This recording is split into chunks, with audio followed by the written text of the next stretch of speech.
dsDNA, ANA are positive. That means it is a case of SLE. A patient with SLE can present with only the malar rash, or they can present only with the joint involvement, or they can present with multi-organ involvement including the renal dysfunction. For the patient who has got only joint involvement in the skin involvement alone, who has got SLE. If there is a renal dysfunction also, then we will be using typically the cyclophosphamide also, and the high dose prednisolone also is what need to be remembered. Yes. Hydrocortisone had been, oral prednisolone and hydrocortisone are given. High dose prednisolone had been, is not given. Hydroxy, what you call hydroxychloroquine or HCQS is the tablet, 200 milligrams is what you prescribe. So that is commonly we give hydroxychloroquine whenever the patient has got only the joint involvement or the malar rash alone. Whereas if he has got a organ involvement also, that is the time where we initiate the immunosuppressive therapy with the steroids. What is the reason for that, doctor? Because starting the therapy with the steroids is a big challenge. Patient can develop diabetes due to steroids, cataract due to the steroids, peptic ulceration can be there can be avascular necrosis of the femur. So these are all the complications, hence starting the steroid is like a double-edged sword is what need to be basically remembered. Now let's go to the next question. At least what I understood about this question is, there are certain conditions which are being discovered as decided as the HIV defining illnesses for the surveillance of the HIV case definition. So which is the one which is being included?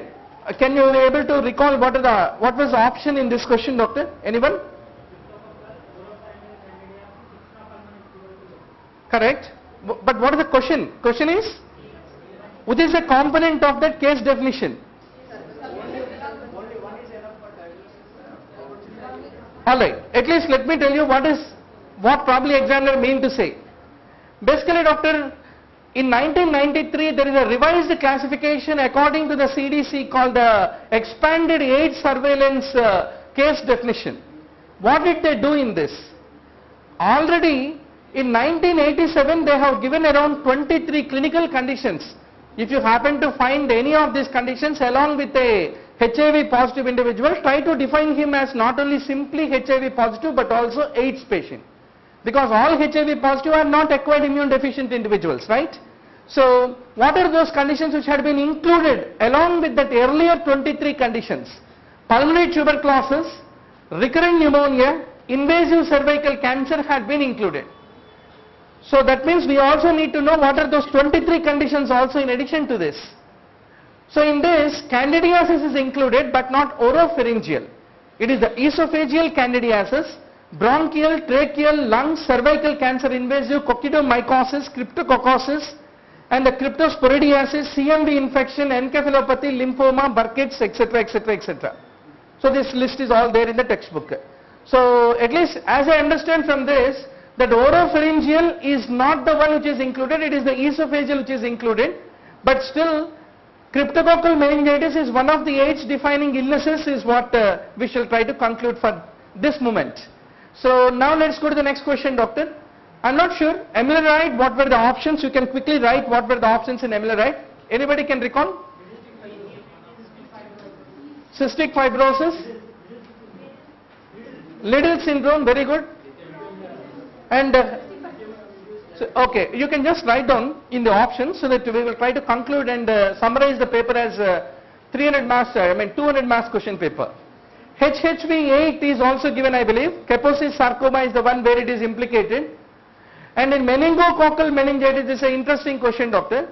Are the cases or the carriers which are the most important source of infection of the meningococcal meningitis? It is the carriers but not the cases which are the source of the most important source of the infection. Whereas all the remaining things stand the same, that is the vaccine should not be given. Most frequently the outbreaks of the meningococcal meningitis happen in the dry and the cold months of the year, the summer and the winter, and the source of infection is the nasopharynx of both the cases and carriers, but between cases and carriers the cases are less important, carriers are more important. And typically we give the vaccine in all susceptible children, but below the age of 2 years is considered to be a contraindication for giving the vaccine, and also vaccine is contraindicated in the pregnant women also, is what need to be basically remembered. So that's the reason it is the carriers which are more important is what need to be remembered. Now let us talk about the CAGE scale. So what does CAGE mean to say? Basically it's a questionnaire. There are 4 questions. One of the important letters in each of these questions had been taken as a CAGE scale. So what are those 4 questions? Number 1, have you ever felt you should cut down on your drinking? Not the cut down your spouse's neck. So C for cut, so CAGE begins there. Then have people annoyed you by criticizing your drinking, or are they comfortable? They are also parts of your drinking regime. So that is important. Have you ever felt bad or guilty about your drinking? So we thought of giving the same question to our chief once. Have you ever feeling sorry at all? Okay, you are angry, you are shouting is all fine, but have you ever felt that remorse? So next comes, have you ever had a drink first thing in the morning? Colgate, then McDowell, both of them, if he is washing his this thing, then only eyes open, then it is basically called eye opener. So all the 4 put together, if he ticks all the 4, he is a perfect case of the alcohol abuse. So it is typically used for the alcohol abuse is what need to be remembered. Our favorite question has come, hyperkalemia, without that there is no question paper at all. T wave flattening, prominent U waves, ST segment depression, and the QT prolongation, atrial arrhythmias, these are all the important features is what need to be remembered. Now what are all the conditions where the QT become prolonged? Typically in hypokalemia, Romanov-Ward syndrome, the various conditions as all of you know very well, but what happens in digitalis toxicity? Typically doctor, in the digitalis toxicity there is a atrioventricular block, there is a prolongation of the PR interval, at the same time there is a shortening of the QT interval is what need to be basically remembered. So you all know very well what is the difference between a segment and the interval when it comes to ECG. Interval has also waves along with the segments. Now invariably a question comes on the valvular heart disease is our dictum. So accordingly in aortic stenosis, what was your answer doctor? What are the important features when you happen to palpate a case of aortic stenosis? There is a left ventricular hypertrophy. So apex is down and out from the 6th intercostal space away from the mid-clavicular line. Similarly, a systolic thrill will also be felt in the case of the aortic stenosis, and typically it is felt in the jugular notch. Then you find a murmur. What type of murmur in aortic stenosis? It is a systolic ejection murmur, as all of you know very well, and it is a rough low-pitched murmur, loudest in the base of the heart. That's the reason it is best appreciated in the aortic or neo-aortic area?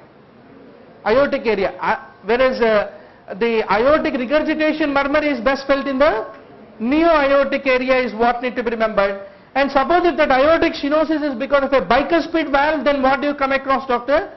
Typically you come across an ejection click also if it is because of a valvular nature. And similarly a 4th heart sound. What is the meaning of a 4th heart sound doctor?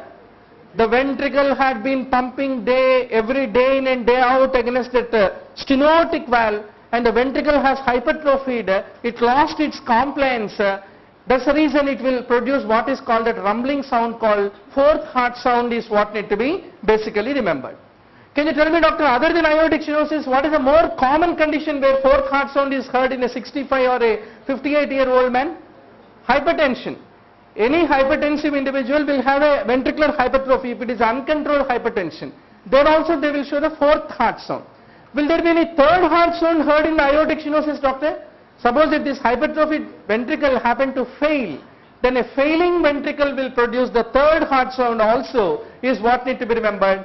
Then what you typically come across is called the pulsus parvus et tardus, where typically if you look at the pulse it will have a delayed peak, systolic peak is what I want to underscore to all of you.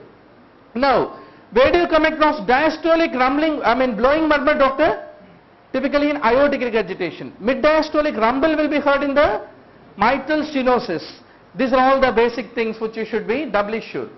Why do we use the beta blockers? Is it in congestive heart failure or in the angina pectoris? In the MI was given, acute MI? Yes doctor? Decreased end diastolic volume was given. Okay, let us see.